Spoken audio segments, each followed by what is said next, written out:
Hey, what's up, folks? It's Brian Nichols here from The Brian Nichols Show on a fun-filled episode of We Are Libertarians Daily.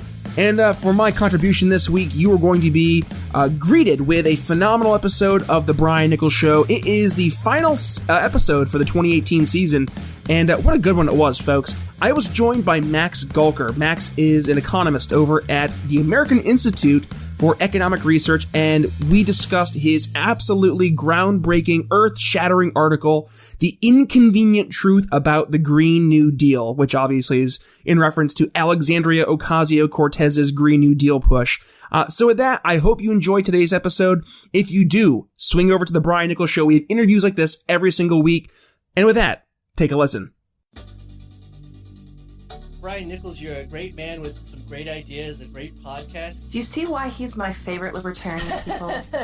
Yes. He's full of common sense and wisdom. Brian Nichols here on The Brian Nichols Show. Welcome to The Brian Nichols Show, your source for common sense politics on the We Are Libertarians network. Today I am joined by easily one of the best, Matt Kibbe. Welcome to The Brian Nichols Show. Hey, Brian, it's good to be with you. By the way, let me take a step back and say I love what you're doing. I love the conversational style, and it's a combination of good fun and serious ideas. I love the fact that your show's doing what it does, and this is how we win the future. The Brian Nichols Show is the fastest growing liberty podcast that brings together people from all means of political thought as we seek to have meaningful conversations about the issues you care about. There's so many things that we can do to make America freer and the world better and safer and more peaceful. Everybody has the responsibility of trying to help to do that. You know, what you're doing with your podcast is a perfect example of, you're doing this as a labor of love and for the cause, and that is exactly what we have to have. At The Brian Nichols Show, our goal is to leave the audience educated, enlightened, and informed. And now your host, Brian Nichols. It's the most wonderful time of your week because you're joining us back here on The Brian Nichols Show. What's up, ladies and gents? Welcome back to another fun-filled episode of The Brian Nichols Show. I am your humble host, Brian Nichols, and today I'm joined by economist, writer, and senior research fellow at the American Institute for Economic Research, Max Gulker. Max's research often focuses on free markets and technology, including blockchain and cryptocurrencies, the sharing economy, and internet commerce. He's a frequent speaker at industry conferences, especially on blockchain technology. Max's research and writing also touch on other economic topics, including governance, competition, and small business. He holds a PhD in economics from Stanford University and a bachelor in economics from the University of Michigan. Prior to AIER, Max spent time in the private sector, consulting with large technology and financial firms on antitrust and other litigation. You can follow him over on Twitter at MaxGAIER. Max Gulker, welcome to the Brian Nichols Show.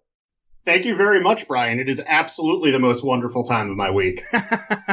Tis the season to be jolly, and I'm a huge Christmas buff. I mean, I don't think there's anybody out there who isn't a big fan of Christmas. So anytime I get the excuse to be very jubilant and joyful and boisterous, I'm going to take advantage of it because that's just who I am in real life. So, I mean, what better way to do that? Well, I was a Jewish kid in Indiana, so I have sort of an aspirational longing for Christmas. Well, let me just say, we welcome you with open arms into the Christmas community. Excellent. And I would expect the same be true for the Jewish celebration of Hanukkah.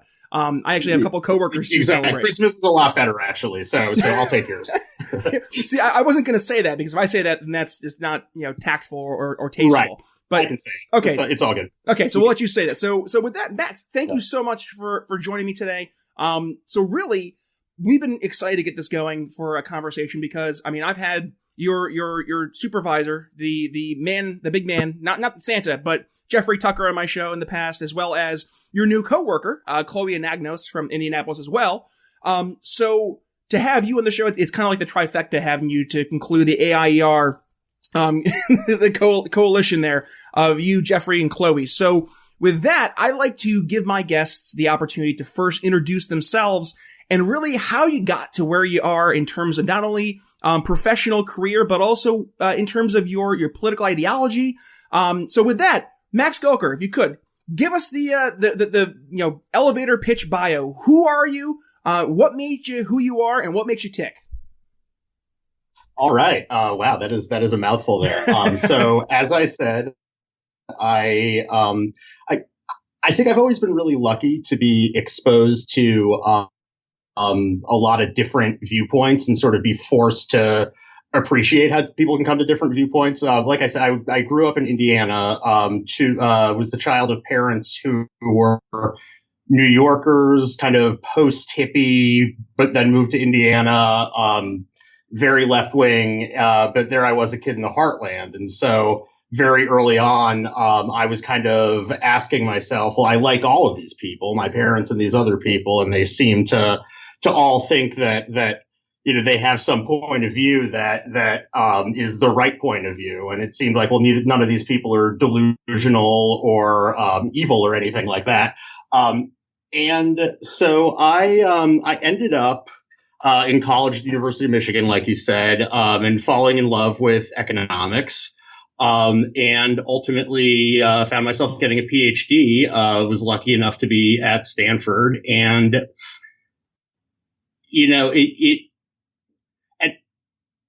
I was exposed, I think, to a pretty different variety of economics than especially a lot of people, broadly in the libertarian camp. Although mine was probably much more the mainstream. I was probably the place where they invented the mainstream, actually.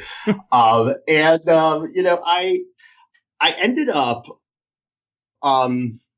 going in there thinking I'm going to be this big professor with this body of work with my name on it and all these things, and not really knowing what that was. And academic research, at least in that environment, ended up really not being my cup of tea, at least at that point. The sort of do something amazing and groundbreaking, but you don't have to talk to anybody and kind of come sort of ask us if you need any help, that type of thing, wasn't sort of the right way for me to work. And I ended up in the private sector in New York, working on mostly expert testimony for economists in big litigation, both financial, antitrust, intellectual property.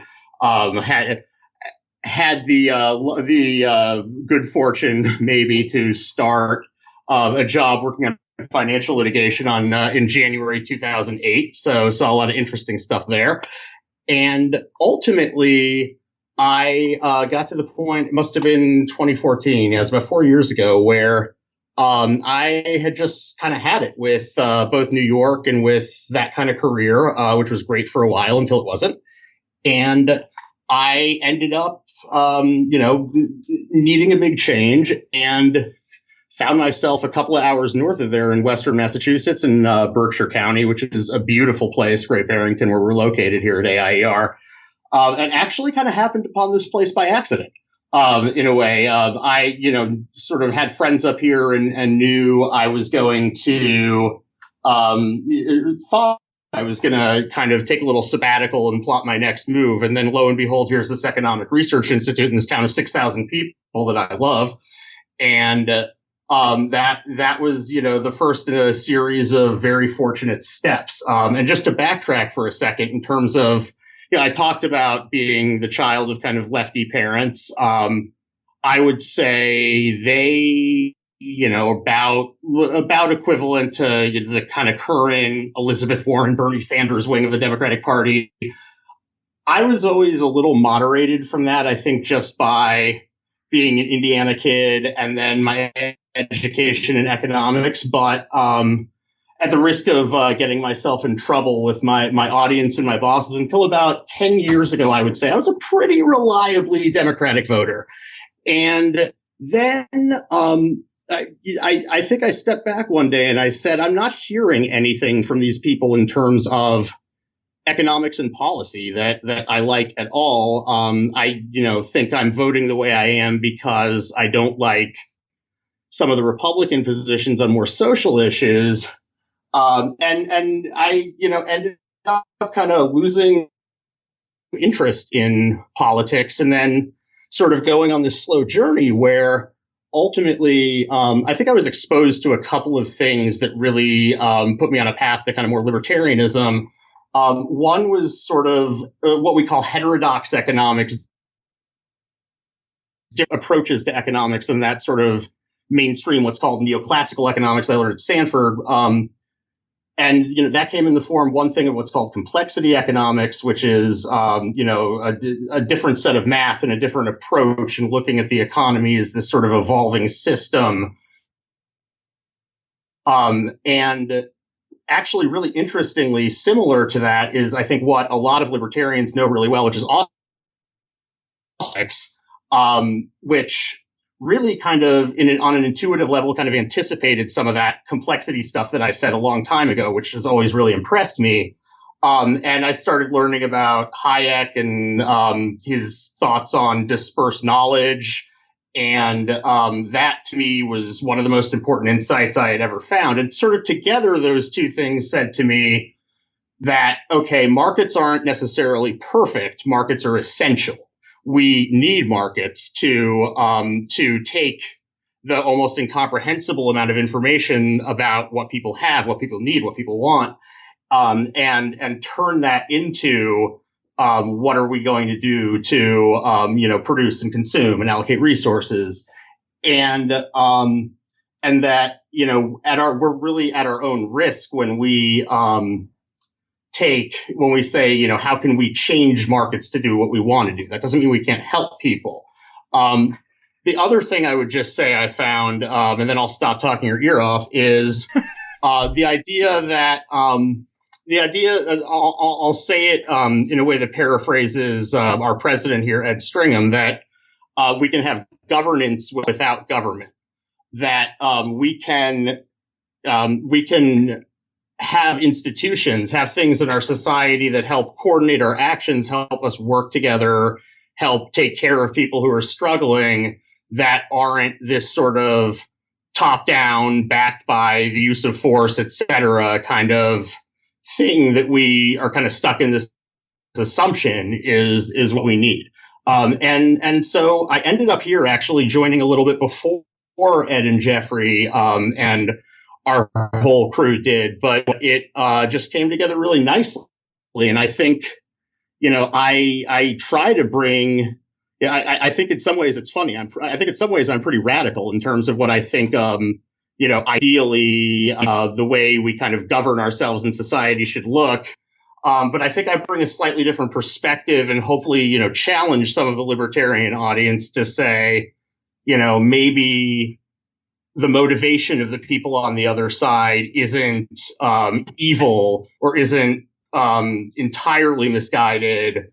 Here are reasons, here are how we can do those things better without, sort of a centralized government. So it's really, I've been so fortunate to. It's funny because last week I actually had John Chang from Otters Talking Politics out, and we concluded our conversation last week about that very topic, saying the people that we're reaching out to who are more on the left progressive side of the political spectrum, it's not a matter that they approach things in a malicious, with an ill intent type of perspective. It's that they have the similar goals that we do. It's the means that they have in mind as to get to that end goal. It's very different than what we have, because ours is based on voluntary, individualistic determination and voluntarily working with other people versus being mandated by some overarching Leviathan government that's going to mandate people do certain things. So it's not a matter that they're evil or they're bad. It's just that in their minds, that's the best way to approach and obtain that end goal. And I think it's very important for us as libertarians or just folks within the greater liberty movement to approach our conversations with folks in that mindset of not trying to show why they're wrong, but to show them the different approach and help them get to that conclusion on their own. And anecdotally speaking, I've seen in my personal life, people that were acquaintances or very close friends who I've watched the wheels start to turn and saying, well, maybe there is a different way to get to the end game. Maybe, just because the government's not doing it doesn't mean that it can't be done. So that's actually a perfect segue into the main topic I wanted to discuss today. And that is the topic of climate change. Now, for those who have been listening to the Brian Nichols Show since the very beginning, this was actually one of the first topics that my show tackled. And I had two of my good lefty friends, Derek LeBaron and Paul Riley, on, and we had a very cordial discussion.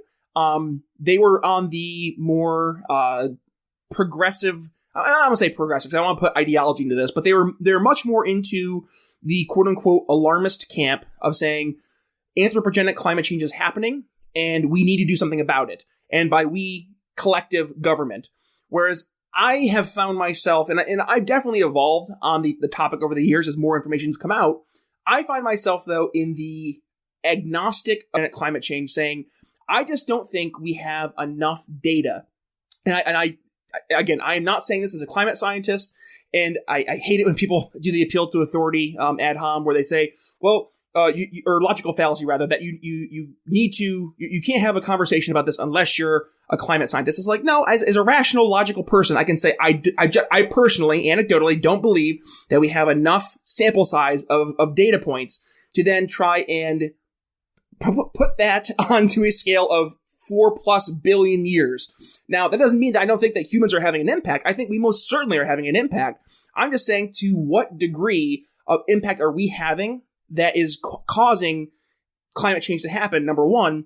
But number two, what is that relative to absolute certainty of changes that happened in the past? And I think we're basing a lot of our looking at the past on speculation. And it's educated speculation, it's educated guessing, and I respect that, but I just don't think that the amount of credence that we're putting on the data that we have nowadays it's not as strong as it could be based on just our limited knowledge. Now, with that being said, I don't disagree for anybody on either side of the issue that there are things we can do to try and lower our impact as a human race on not only the greater environment, but also to try to do our part in lowering our impact on the climate. So with that, I'm a big proponent of eliminating subsidies for fossil fuels. I'm a big proponent in opening up the marketplace to allow innovations that would be alternatives for alternative energy sources to open up and expand and grow without having government try to pick winners and losers in the industry. So I think a lot of those in the more, I want to say skeptic, but just kind of, I'm agnostic to it. In that camp, we're a little strawmanned in terms of what we actually believe. Now, you wrote a phenomenal article that was topical back last week covering Alexandria Ocasio-Cortez's really big support for this Green New Deal.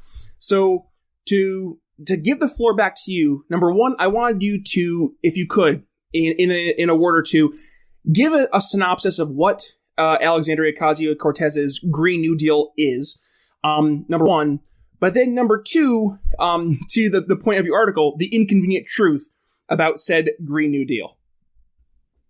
Excellent. So let me kind of tell you the process that led me to writing that. Is I was sitting there actually on a Saturday morning, must have been 2 weekends ago, and looking at sort of the Twitter feed of these folks who had advocated this policy called the job guarantee, which is basically the government gives everyone who wants a job at $15 an hour, a job at $15 an hour.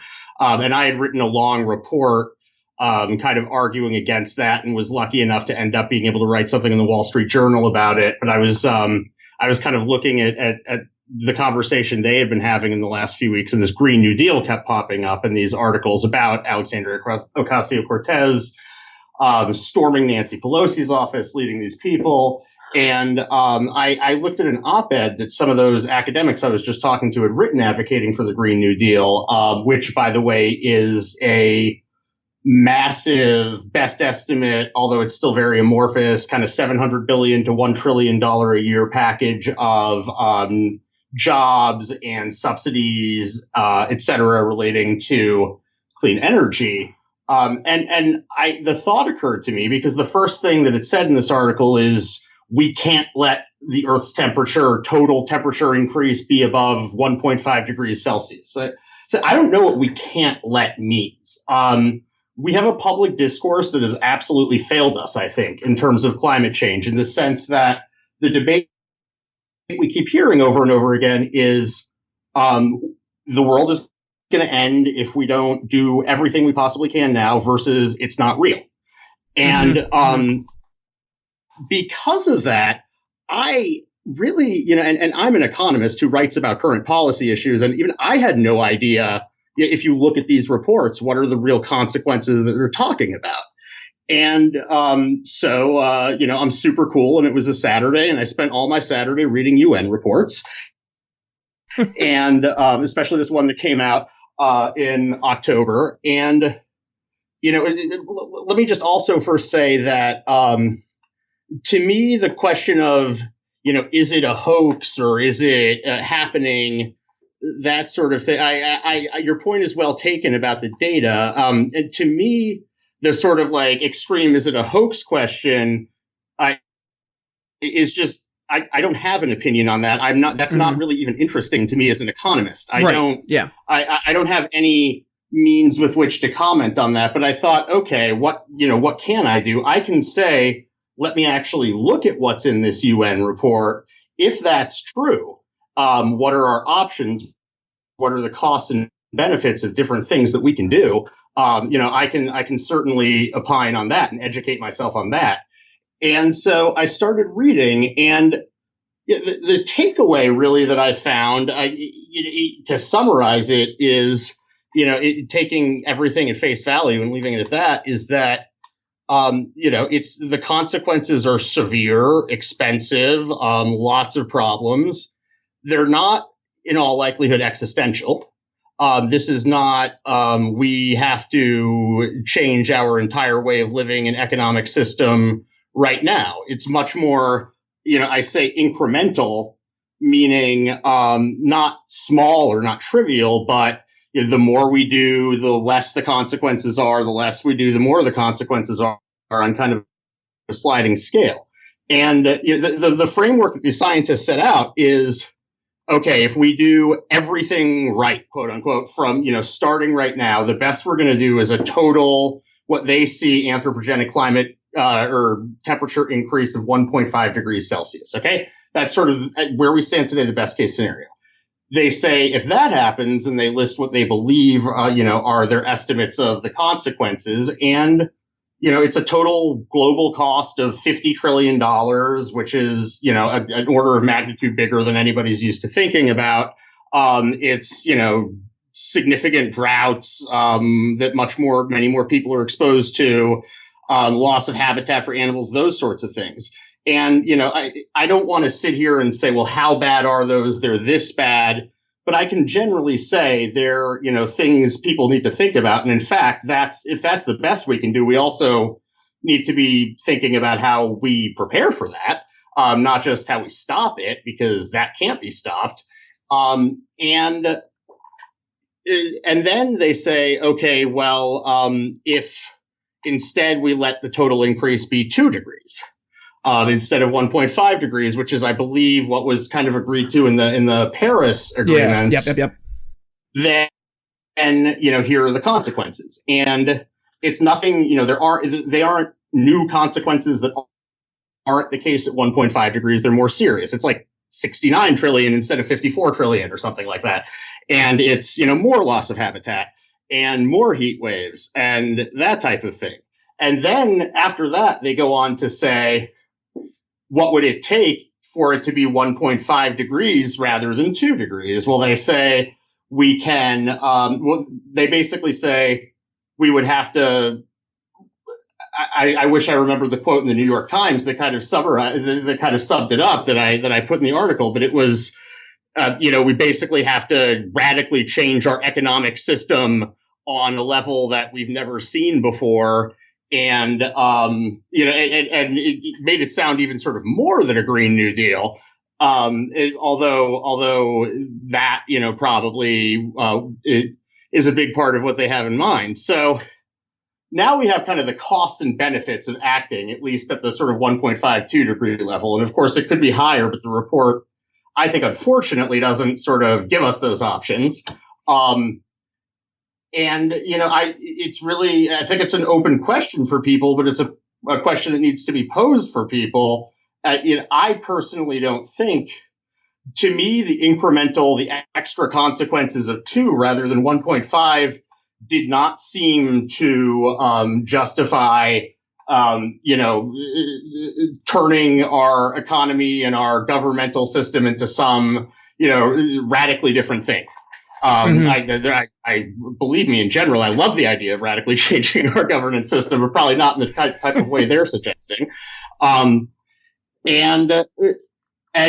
to me, that said, if everybody, the conclusion of my article wasn't we should do this or we should do that. It was like, let's have a debate where we step away from catastrophe versus hoax. Right. And we actually think about what these consequences are and think about what they mean. And sort of the secondary conclusion was, and I think this is what we meant by the inconvenient truth of the Green New Deal. Jeffrey actually wrote that title, so I'll give him credit for that, even though I mentioned inconvenient truth at the end of it.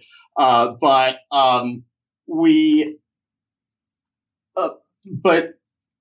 if you think, basically, we would have, in order to hold the increase at 1.5 degrees, these scientists say we would have to have our emissions globally cut by 50% in 12 years. And that just ain't going to happen. And if the proponents of a Green New Deal really think that legislation like that is going to just be passed and implemented such that we can mobilize that in the next decade or so, I don't see what historical precedent they have for that, except maybe the Great Depression, which was an immediate crisis that people saw right in front of them. I don't think that a democracy can produce those kinds of results, even if one wanted one. So one wanted them. So honestly, if you're sitting there advocating for something like a Green New Deal, you're wasting your time vis-a-vis actual positive impact on the problem you're trying to solve. It's politically infeasible. Even the scientists admit, they say, here's everything we'd have to do, and it's not politically feasible. So it's essentially almost off the table. At the same time, I think that, I hope that if the left would, and I'm probably dreaming already here, kind of let go of the world's going to end unless we do exactly what we say right now, that then maybe some people on the other side of the issue could let go of everything you're saying isn't true. And we could get to this kind of sliding scale and start to really think about it. I'm pessimistic that would happen, but that's, what ideally should happen. And,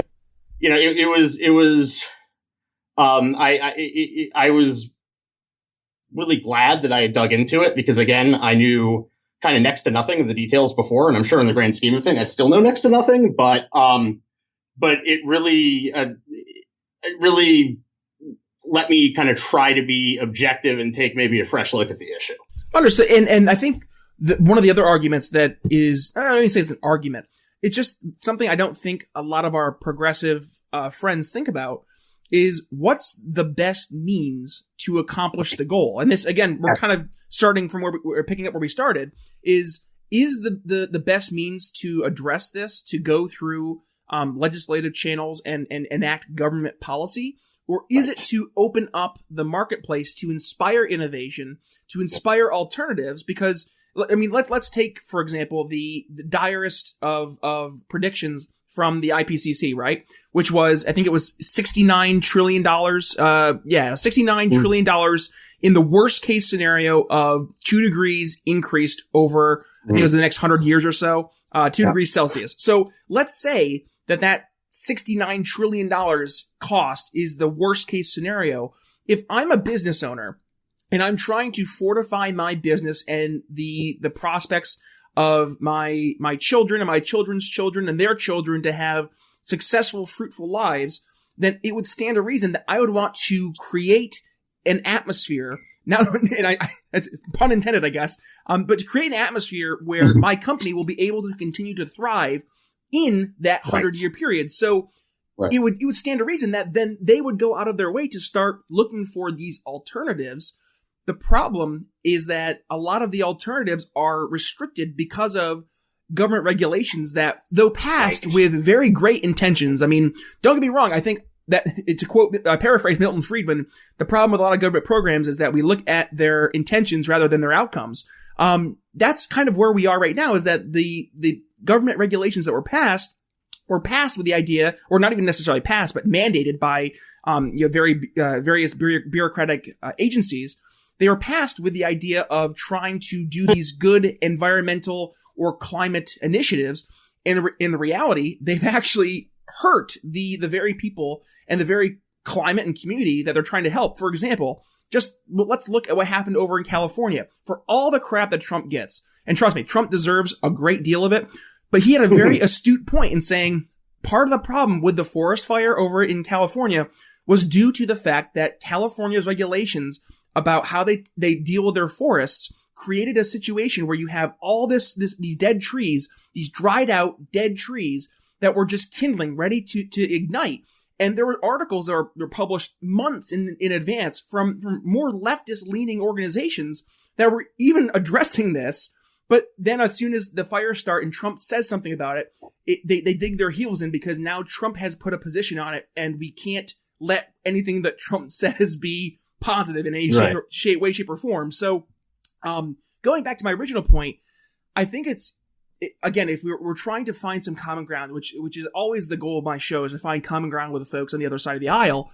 I think to your point, it would be good to look again at what the potential negative economic consequences are, number one, but then to say, okay, well then how do we address that now through a more common sense approach? And I think you were very astute in your article, and obviously a very well succinct article that you wrote there can't be addressed in a 30 to 45 minute podcast, but and I'm obviously going to include the link for the folks here in the show to listen or to go back and read, because it is a phenomenal article. Sure. But really, the point is we have to have very honest and open conversations with each other instead of digging our heels in to say, how do we approach this?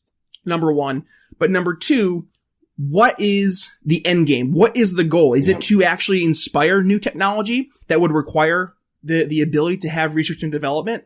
Or is it to just enact more government policy that, and this has been, I think, the underlying concern with a lot of folks in the more climate skeptic camp, is that they see this as a means of trying to use government and then use this boogeyman, and I'm using this very loosely, the boogeyman of climate change, to then enact government policies that are going to be more of the quote unquote Marxist policies, right? Where government is going to have its hand in small business, large business, how you're doing, how you're doing your green energy investments. And it's going to cripple these economies. And then they're going to end up using that money for quote unquote social good, social change, instead of actually addressing the real issue. I think that's where a lot of the concern and the angst comes from.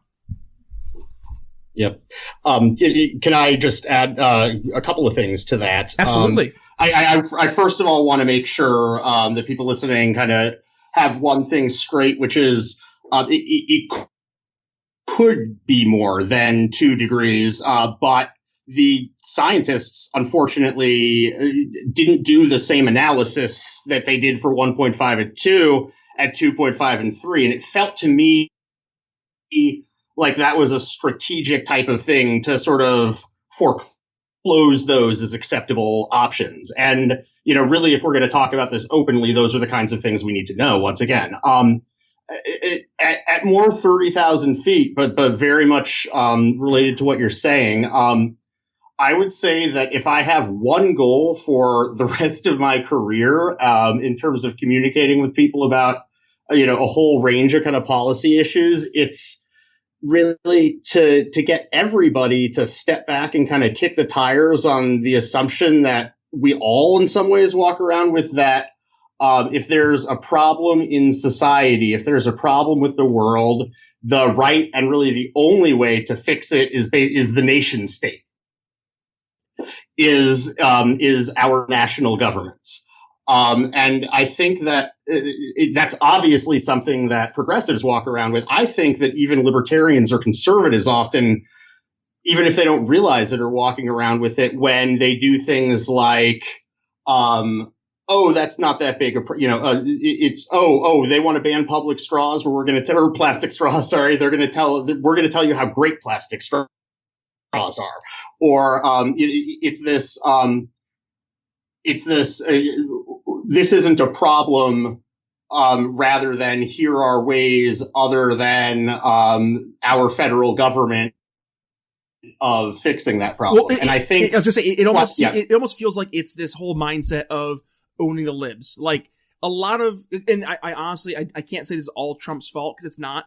Mm-hmm. But the mindset that a lot of people in the more politically right-leaning camp have gotten to as of late has been not a matter of policy or principle, but really a matter of what can we do that will piss off the other side. Yeah. And I think, I'm not going to try to attack an organization, but like you look at Turning Point USA, and that's kind of become their shtick. It's like, how can we own the libs today?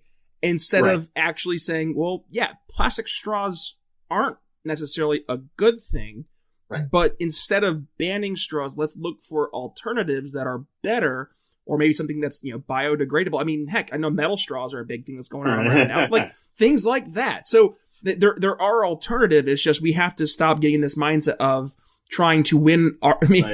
Going back two episodes ago with Mark Claire from Lions of Liberty, we got to stop this mindset of trying to win arguments and actually try to win people over with our positions and it really comes down to win converts, not arguments. Win them with our ideas and our beliefs, and then put those ideas and beliefs into action instead of just trying to own the other side. Mm-hmm. And I think you get kind of getting specifically back to the climate change issue, because this is a great example. It's the fight over government policy is all or nothing. In theory, either you win and you get everything you want, or you lose and you get nothing you want. It's a zero-sum game. I just got done exactly, and I just got done saying that that's it's not realistic that what the left wants here is going to happen. So then you think about, well, what if as individuals, concerned people, and I think people of all persuasions could be interested in this.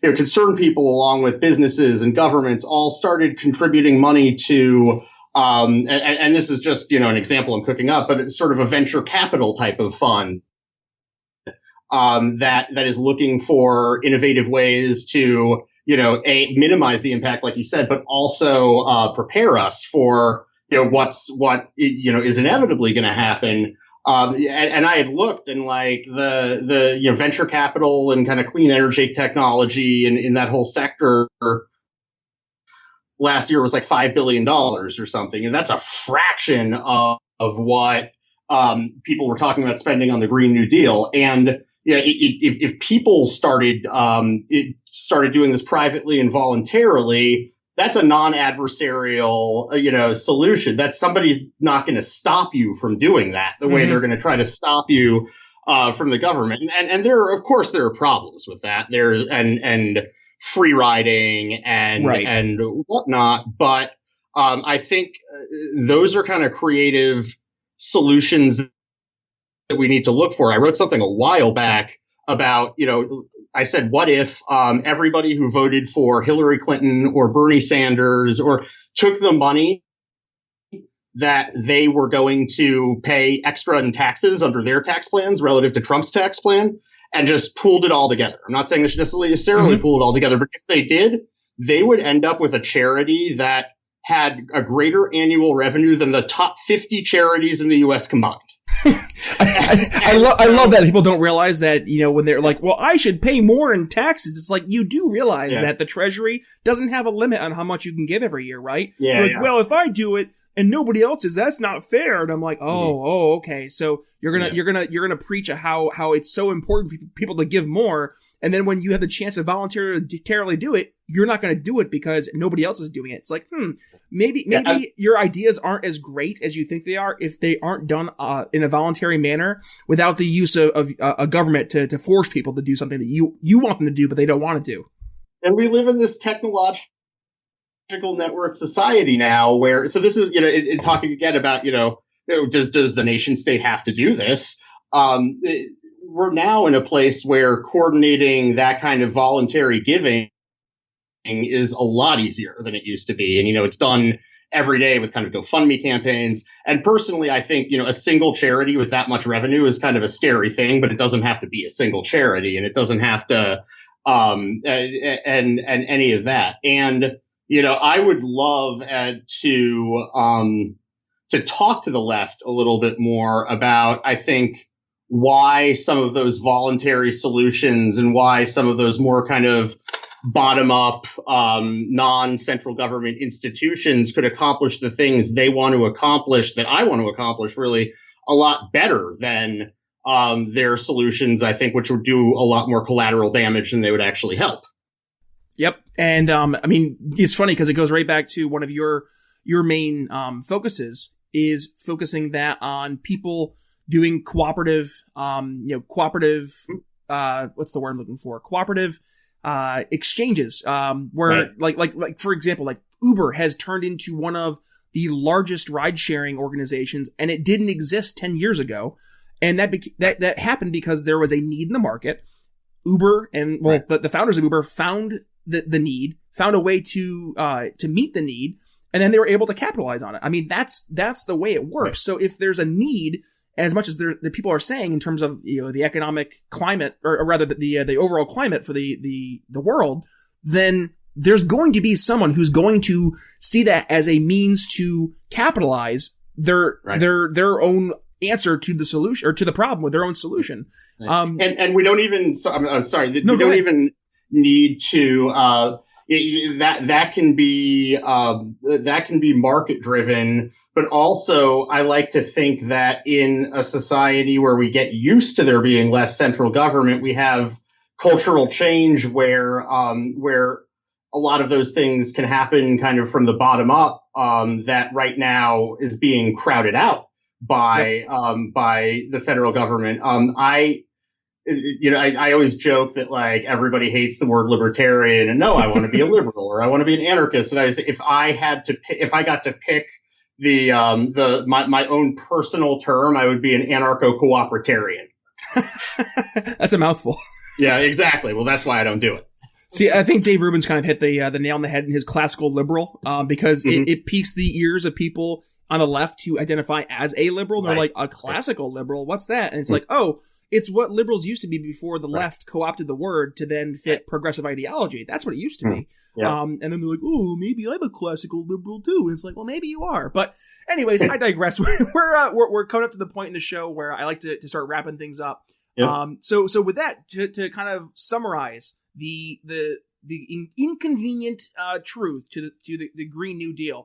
Max, if you could give us kind of a little elevator pitch for folks to walk away with. So when they're talking to their coworkers, they're talking to their friends and family about this very, very, very polarizing issue, what can people say to these folks to, number one, articulate the idea in a concise manner, but two, to actually make people think and start to look on their own beyond the talking points that's being promoted by the more alarmist folks on the left? Right. I would say, in all likelihood, the consequences are real and substantial. They are not existential to the point that we have to do everything possible and change everything right now, or we're all going to die. That means we can look at the issue like we do any piece of economic policy, with costs and benefits, and just secondly that the sort of massive federal government intervention that people want is probably not even feasible to work in the time frame it would need to work in terms of actually, getting the legislation passed and mobilized. And so it really is a place that's ripe for looking at private and voluntary solutions and innovative ways of doing that. Awesome. All right, sir. Well, this is the point in the show where I like to do some fun wrap up. So you are an Indianapolis Colts fan, and as a Dallas Cowboys fan, I must say I hope your team sucks this coming weekend because the Cowboys are playing. We're recording here on December 11th. So, just heads up there. But if you could give, my audience some fun facts about you, maybe something quirky about you, something that maybe you haven't discussed in other programs that, people can get to know you as a person better. Right. There's a good chance that we'll suck this week. I follow the Colts and I love the Colts. We had, over a decade of Peyton Manning, and it's like when that gets yanked out from underneath you, it's just the exercise becomes a lot sadder. But, I'm probably one big walking quirk. I'm an economist, with all that implies. I would say, my two really kind of biggest passions when I go home, if I'm not with friends or anything like that, I'm generally pacing around my apartment with my headphones on, either listening to music or listening to history podcasts. I have this sort of handicap as academic style researcher that I sitting down and reading 1,000-page books often doesn't leave me with a lot I remember. I'm more of an auditory learner. I like people either reading or talking to me. I would say, I love learning in general about history. I thought I knew a lot about history from all these podcasts, and then we hired Phil Magnus, who's one of my colleagues, who's a historian, and it's just people either think I'm the funny guy or the guy who knows a lot about things, and with Phil, I'm definitely the funny guy. So.